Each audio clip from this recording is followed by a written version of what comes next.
video, I'm going to discuss summation notation from last week as well as section 5.4. And it seemed in the discussion last week that summation notation was a little bit confusing, and it is assumed in most calc classes that you've seen summation notation before and you know how to use one of them and calculate one of them, but perhaps that's not the case. So I can just quickly show you how to calculate something using a summation notation, and it's really not that bad. So this is the symbol for summation, and we're going to give a starting point and an ending point.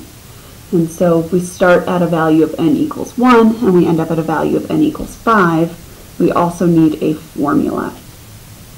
So the way that this would be created or calculated is that we'd start off by plugging n equals 1 into the formula. And so we'd get 1 plus 1 squared, and that would come out to be 2. And then we'd go through adding one interval each time, or adding 1 every time. And so we'd get n equals 2 the second time, plug that in, 2 squared is 4, plus 1 is 5. And then we'd go to 3, which would give us 10. And then to 4, which would give us 17. And then we finish at 5, that indicates the last value we're going to be plugging in, and that would be 26. And so in order to find the result of this summation, we would add those values to get an answer of 60. So in general, that's how we use the summation notation to calculate. Another option is your calculator. So on your calculators, a TI-83 or 84, you'd go to the math menu and you'd scroll down to option 10, and you should see a summation. So you need to use a variable, pick whatever variable you want. X is fine. You can also use a different letter. Doesn't really matter. And again, we're going to start at 1 and we're going to end at 5, and we're going to tell it the formula that we want to use in order to calculate that summation. And you can see there it gives us 60. So the calculator might be useful in a situation such as this. So let's say we were trying to calculate j equals 1 to 50, and the formula is 3j minus 4. So it's certainly something that we could do.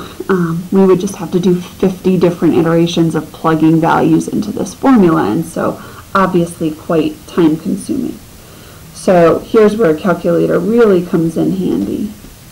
And if I once again go to the math menu, down to my summation, I'm going to tell it to start at a value of 1, end at a value of 50, and every time I'm going to take my value, multiply it by 3, and subtract 4.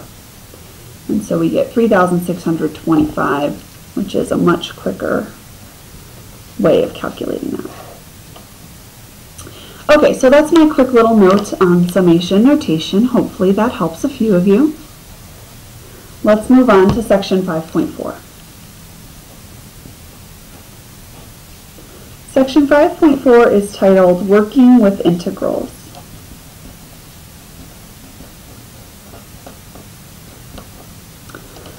Hopefully you'll spend some time reading through the section.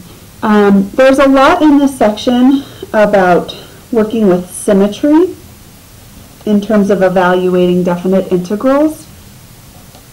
And symmetry can be a shortcut, a time saver if you will. So for example, if I were to calculate the integral of negative cosine x dx from 0 to 2 pi. So the antiderivative of negative cosine x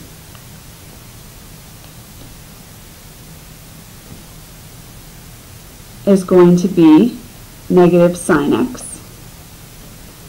Because if I take the derivative of sine, I would get cosine, and then I need that negative in there. and I would want to evaluate that from 0 to 2 pi.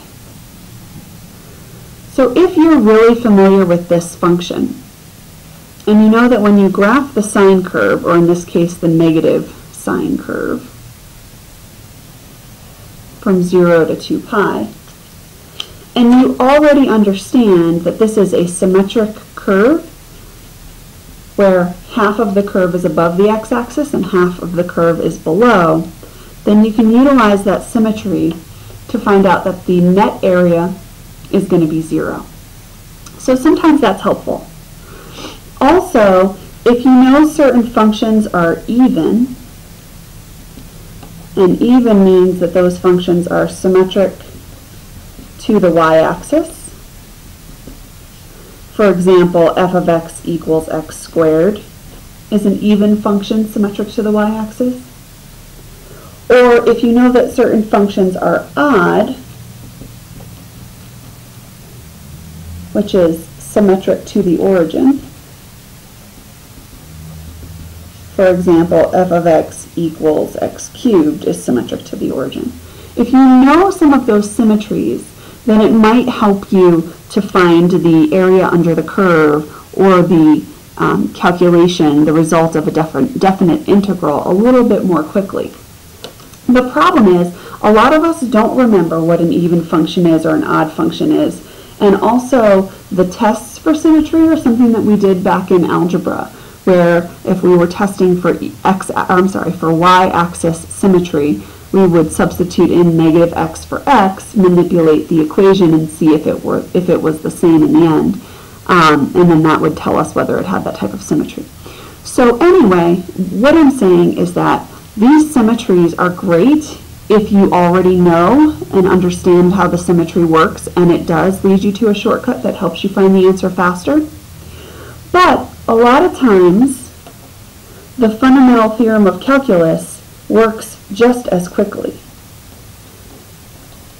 And so it's really not necessary to know any of the symmetry stuff in terms of evaluating definite integrals, because this will work for you every time. It may take 30 seconds longer, but there's a lot less that you have to think through, and so it's a little bit more effective in that way. So I'm not going to really talk about the symmetry in that section. You're free to use it, but you really don't need it. Instead, what I'm going to talk about is how to find the average value of a function.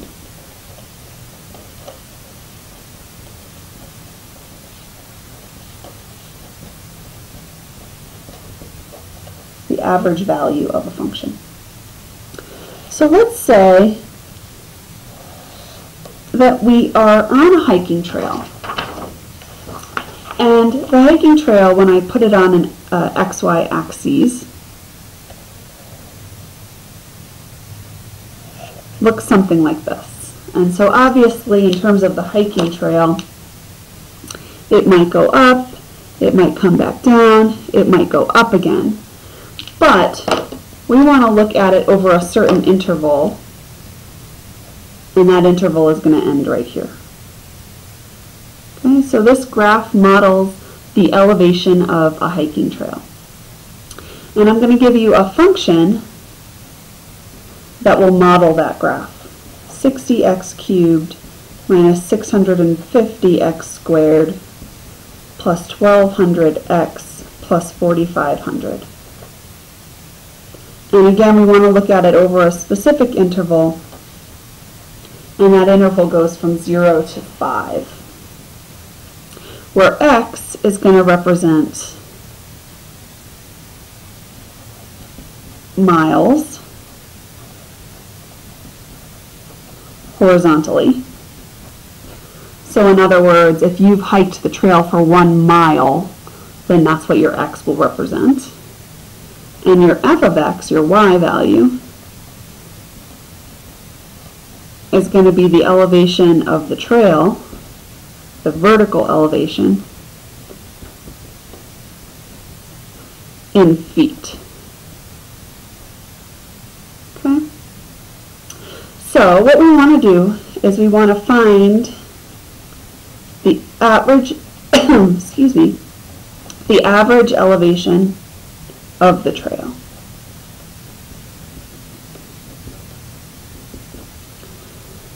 So in other words, we want to find the average y value, the average height of this function. So what I'm going to do is show you how we come up with the formula for this calculation.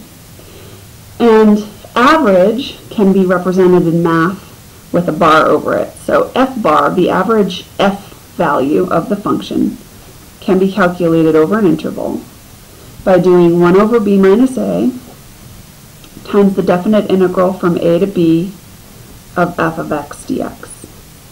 So that's your formula for finding the average y value of a function. And again, I'm going to show you where that comes from.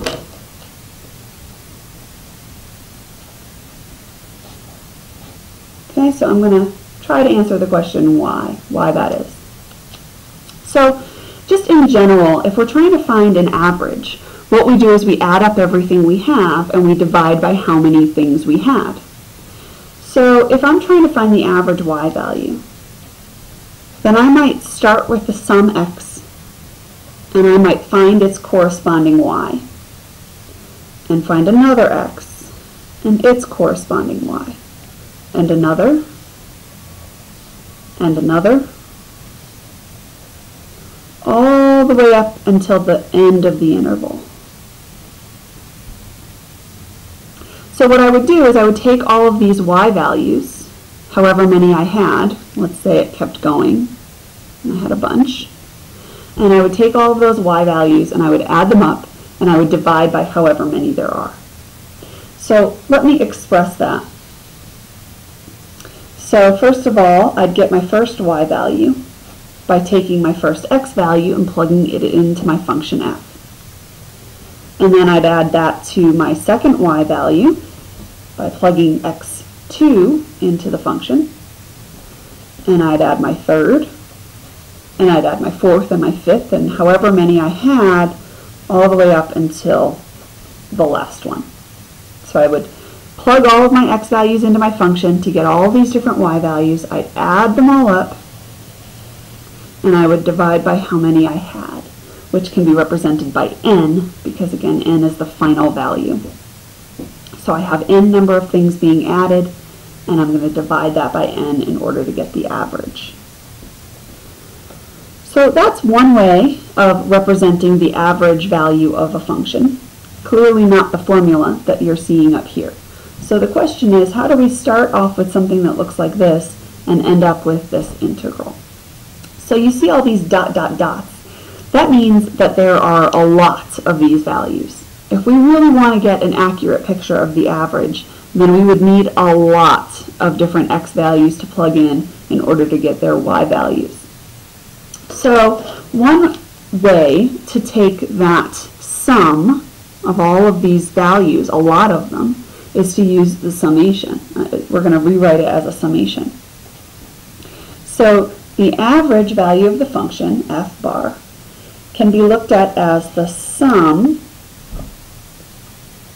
starting at 1 all the way up to n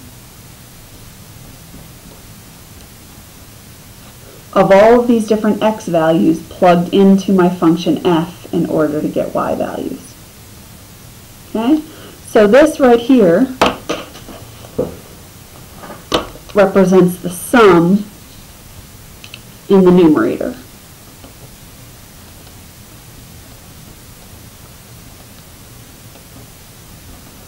And once I get the sum of all of those different y values, I of course need to divide it by how many there are. So I would take that and divide by n.